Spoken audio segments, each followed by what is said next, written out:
sharp, Jared. Hey OG, how you getting on? How are we doing, Jared? Yeah, good, good. Look, I just want to take it from the top. Obviously, we've been in the same circle for a while now, took the same training program and stuff, and basically just take us back to the start, what you were doing before, to the point where you're working full time online now. But yeah, just take it from the top, man. Absolutely, man. So for years, I was a qualified engineer, mechanical engineer. For years, all through my apprenticeship, like I always seen people making money online, whether it be crypto, drop shipping, running a marketing agency, things like that. So starting from the beginning, tried quite a lot of side hustles. I had my own marketing agency for a bit, got some clients in through that. Ultimately, it never took off, so we parked it. What I learned through that process was I really enjoyed the sales side of things. And doing the sales meant you never had the back end business stuff, dealing with clients, dealing with product delivery, etc. So when I came across an opportunity to learn closing, which was kind of new to me at the time, basically learning my sales skills, decided to kind of go down that route. Enjoyed the sales. What I done was just at the back of my apprenticeship, about 6 months, decided I was going to invest in a mentor and an academy. Now, basically what they did was take me from ground zero all the way up to a level where I had some good sales skills, I had a network there, I had a community, and I had the outlet where if I was challenged or needed more help, I had coaching calls, I had someone to lean on. So that got me to the point where my sales skills were good enough. From there, tried to go out and land my first offer. My goal was always to leave the job. The goal was to be leaving the job for years. So decided to take the jump. I managed to land an offer, put my notice in the day after I done that, just went out on a whim, decided, let's do it. Done that, done a wee bit of training, went through the offer, learned everything about the business I was going to be closing for. And I closed the call, I closed the deal on my very first call, my very first sales call, closed the deal. So that was my kind of path from starting out to where I am now, doing this kind of full time at the minute. Unreal. Because yeah, like you were saying there, you had a marketing agency, you tried a few things online before. Like that's compared to obviously remote sales. Like what was kind of the difference? Like what stood out to you with remote sales compared to all that shit before? Absolutely. When you're running the business, especially like a marketing agency, it'll be the same across many businesses. You wear a lot of hats in the beginning. What I mean by that is you're doing client acquisition, you're outbounding messages, you're dealing with product delivery, you're dealing with back-end systems, you're dealing with building websites, you're building a whole business. Now, that's all right, but you need a lot of time and you need a lot of capital to make it grow fast. Time and capital when I was working full time, just at the back in apprenticeship, was limited. So that was holding us back from really growing, as well as the kind of knowledge as well. Though you need to be able to provide value. So the difference between doing that and being a closer was that was all down to me. There was no being a closer. It all comes down to my skills, right? And I like getting paid on like what I put in. So what I put in is what I get paid for. If I perform, I get paid. If I don't get paid. So with this, it saves me running a whole business. Someone else has to run the business. Someone else has to bring the leads. I'll open and close my calendar for the times that suit me. I take calls around when it suits me. If I need to take a day off to go to the doctors or anything, I've got that flexibility there that you don't have with running a business, as well as I get to leave my job and work remotely. So Yeah. that's the kind of difference. 100%. Because obviously you were saying before that you were doing like your engineering and whatnot. Even initially doing the marketing agency and even looking into this, like what was the initial intentions? Like why did you want to leave, the engineering side of things compared to this? Something I've always been hyper aware of, like since I was young, right? Like for as young as I can remember, I can't tell you exactly why, but I've always had in my head that I want to be the richest to come out of my bloodline. Like I want to have Yeah. more money than my family's ever seen. The reasons behind that being well, I had some humble beginnings. So I want to have the life which I've dreamed of and provide that for my family. So I always knew that working a job, seeing the older guys that are in late 60s are still working, they've even got enough in their pension, but they still don't want to retire, stuff like that, they're just not happy. Anybody that's been on a site or been in a factory or a warehouse, you'll see it across the board. It's people who have been there for years, come in and complain every day, but take no action. So I didn't want that to be me. So from day one, I've always took action. Always kind of worked multiple jobs, always been trying to make a hustle somewhere. So that was it basically. I've always had that kind of drive, and this was just the vehicle which I've seen had not the easiest progression, but the most clear progression. When you're building a business or you're doing other things, it's hard to see step by step. But with this, it's come in, get the training, apply for a job, do the job. It's almost like working a normal job, but you've got a bit more flexibility. Yeah, 100%. It's like, I think a lot of people come into the online space and they're like, I want to start a dropshipping business. I want to fucking do SMMA. I want to do all this and that, but they don't understand, like you're saying with your marketing, your fulfillment, your market research, all of this comes into it. Whereas, with the sales side of things, you're essentially an asset to a business. You're technically self-employed like a sales contractor, but you're not dealing with the fucking headache of all of that. You simply take calls, collect your cash and fuck off. And obviously you can do it from wherever you want. Even Yep. like, so you tried the marketing agency. Did you try anything else beforehand or did you just find the closing after this? We'll be here all night. Yeah, right. Done everything, mate. I've done everything. So, done drop shipping, done Amazon FBA, done a bit of trading for a wee while, ran the agency. Well, so I done affiliate marketing for Andrew Tate. Used to make Yeah, Andrew Tate videos on Instagram, selling people into the real world, Hustlers University. Done that for a while. That was the first proper hustle. Like that was when I started locking in. Like I was making like between like 3 and 5 videos a day. Like I was coming in for work. I was doing it on my lunch breaks. That was my first proper lock-in moment. So that kind of taught me the mindset and the discipline needed. That was probably step one. So I've tried, Jared, everything, mate. yeah, yeah. So Because been a brave even man. with, you've obviously learned the discipline and stuff like, starting things, things didn't work out. Like, I guess for you, like the difference with this is it just you're not dealing with a full on fucking business, essentially. Is that what you're trying to say? Essentially, like you are dealing with full-on business, it all comes down to you, and all you need to do is level up your skills. So it comes down to you. There's no other outside factors other than you. But what it does come down to as well is learning those lessons. So if I hadn't learned those lessons in the past, where like I don't know if you know what I'm talking about, but there's a picture that goes about and it's a miner, and there's two paths. The miner is Yeah. picking away, picking away, picking away. The guy on the top stops that away for the diamonds. The guy on the bottom keeps picking and eventually hits the diamonds. So in terms of me, there's been times in the past where I've been naive. I've gave up on things too early. This isn't Right. going to work. The path isn't clear. So with this, I'd learned these lessons. So with this, I knew I had to lock in. If nothing changes, nothing changes. So I had to change some bad habits. I had to change routines to really lock in and make a difference. The way I see it is, it's like doing an apprenticeship. So you'll train for 4 years, 8 hours a day to become good at a skill. And even when you qualify out the end of that apprenticeship, you're still not a tradesman. You've still got a lot of learning to do. You're Yeah. still fresh. So it comes into the same thing with the online space. People come in and they'll try something for a month, 2 months, they'll put an hour a day in and they don't see results and they wonder what's happening. Well, it's the same as anything else. You need to put the work in and put the hours in.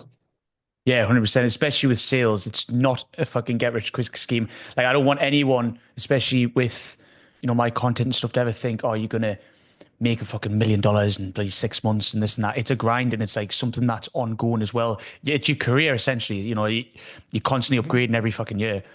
Even for you, 100%. after failing time and, well, I wouldn't say failing, but, you know, going over these hurdles, over these different business models, I get people messaging me like, oh, fuck, I just think the online space is a scam. They're just like nothing seems to work. Like, how do you kind of flip that mindset and be like, I'm still going to keep going? Like, after going through all this as well? With online space, like it can be daunting. There are scams out there, 100%. Like people should be wary. But with something like, especially like sales, there's no scam about learning to be a salesman. Mhm. Like you're not, there's nothing, you can't be scammed by learning a skill within yourself. So Yeah.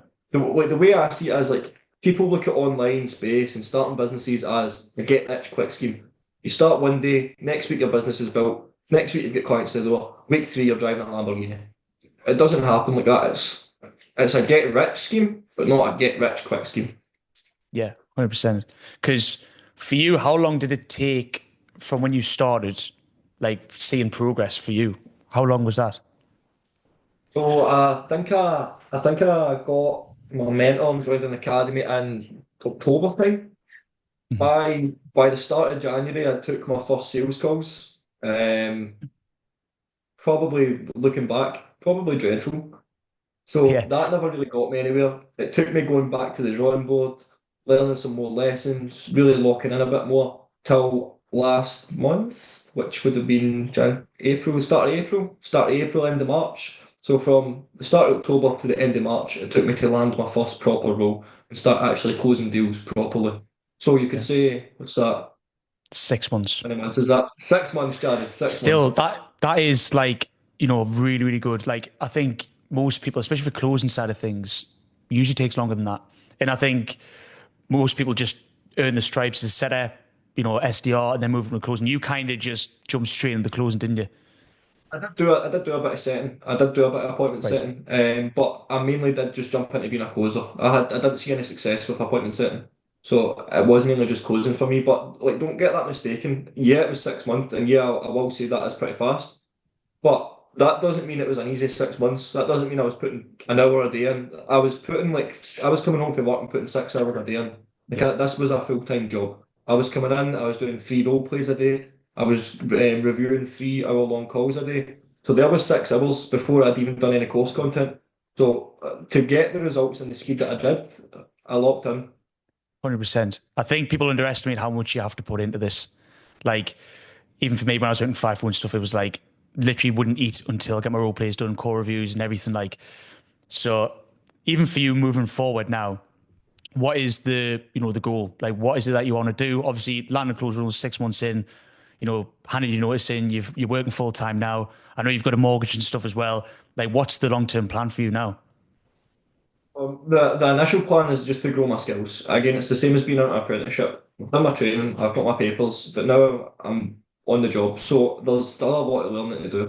Again, even though I'm in a role, like, I've not got a Lamborghini. You know what I mean? Yeah, There's still a yeah, lot of learning to be done before the money comes. All right. So for me, it's focusing on doing the aligned action, which will take me to my goal.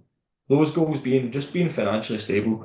I do want to travel. I just said I've got a mortgage and stuff, so I do want to travel, but I still have the mortgage to keep, still get the house to keep. So initially for me, it's building up a consistent income to the point where I'm consistently making substantial wage every month, which I can then feel comfortable leaving the country, paying the bills, and supporting the things that I want to do. Beyond that, again, just growing the skills and then eventually starting a business. yeah. 100%. I was speaking to a couple of lads today, and it was like, people think the hardest part is learning the skills, but it's not. The hardest part is when you land a role. That's what I think, anyways. That's when the real work, kicks in. Do you know what I mean? So even for you now, obviously wanting to scale and stuff. What was I going to say there? Fucking yeah. So moving on, just scaling the next couple of years, and then yeah. Do you think you'll stick with closing long term, or is there anything else you want to look into? Or I think I'll stick with closing for a long period of time. And the reason being is because it's a life skill. Being able to sell and being able to talk is literally a life skill. It will improve speaking to girls, it will improve making friends, it will improve how you carry yourself day to day, it improve your network. It's a life skill being able to close. So I think I'll lock in with this for a good couple of years until I get to a really good level where I'm very, very confident in my abilities. Then I would like to start an agency or start a business where there is still a closing aspect involved, which I would then be involved in. So for the near future, I'll be doing closing. 100%. Even like when you were doing the engineering, what's life then compared now, like like your day to day? Because I know even for me, when I landed my first role, look, it was pretty hectic. Like I was still putting in the hours, but what's the difference between the two now? Do you think? The main difference is I can get 8 hours sleep a night. Right. Yeah. So honestly, Jared, honestly, see for the see since I started my sales journey and before that, like I genuinely never get 8 hours sleep. If I get 8 hours sleep, it was maybe one night in a weekend. Every other night, max seven. Average, maybe five. I was Yeah. averaging 5 hours sleep. So now, like I have a good sleep schedule. Now I get 8 hours minimum baby sleep every night. I'm out cold. So that's the main difference. Another main difference is my time isn't split. So I was going to a job, putting 8 hours in, coming home from work, I've got dinners to do, or keep my house clean, etc. So then all your time's crammed. And by the time you go to focus on something else, your thoughts are used for the day, your brain's burned out. So now I have clear mind where I can focus on what I'm really trying to focus on without distraction. And also prioritise the simple things like going to the gym. Yeah. Going to the gym's a big thing because I was cutting that out a lot. because I was essentially working two jobs. So now I Yeah. can go to the gym, I can get good sleep in, I can eat my meals regular. It's a nice life. Yeah, like that's the one thing I fucking love about it is like I can go to the gym basically anytime. If I get like a no show or something, right? Fuck, just quick gym sesh. Do you know what I mean? Aye. Even Mhm. even for you now, I remember when you first started, you working like night shifts, then day shifts. Like even with that, how are you managing to fit everything in? Because I get a ton of guys be, oh, I haven't got enough fucking time. But you're probably the last person that should have had time at the time. Like, how did you fit everything in? Honestly, man, like it just comes down to how badly you want it. But if you want Yeah. something bad enough, you'll make it work. You'll make it work. Do you know what I mean? There's always an excuse, and it's never the right time, Jared. Like there's never a right time to get started.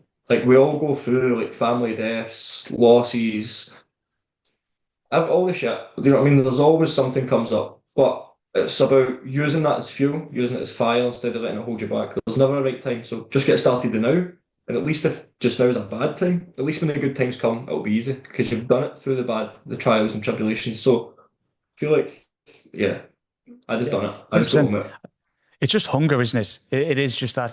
That is literally whoever wins in sales. I think it's not even a skill set thing. It's how much do you want it? How much conviction do you have? That's literally who wins in the end. Like some of the closers that I know, the best closers, not even that much skill. They're just fucking hungry and they say things with conviction. And obviously, with you, you were hungry and you put any spare time aside to do this. So I can't stand when people tell me they haven't got enough time when I know guys like you have come through and you fucking smashed it. You know what I mean? So yeah, but yeah, I'll wrap it up there, anyways. But I reckon we'll hop on another call or whatever in the future when you maybe on another role or when you're out of Scotland and stuff. But yeah, I appreciate you coming And on. Dubai with And you. yeah, yeah, 100%. And also, if anybody has any questions and stuff, just flick a message to me on Instagram. Any advice or whatnot, I'll be on there. But yeah, cheers to you, lad. I'll catch up with you soon. How do I stop recording? Yeah.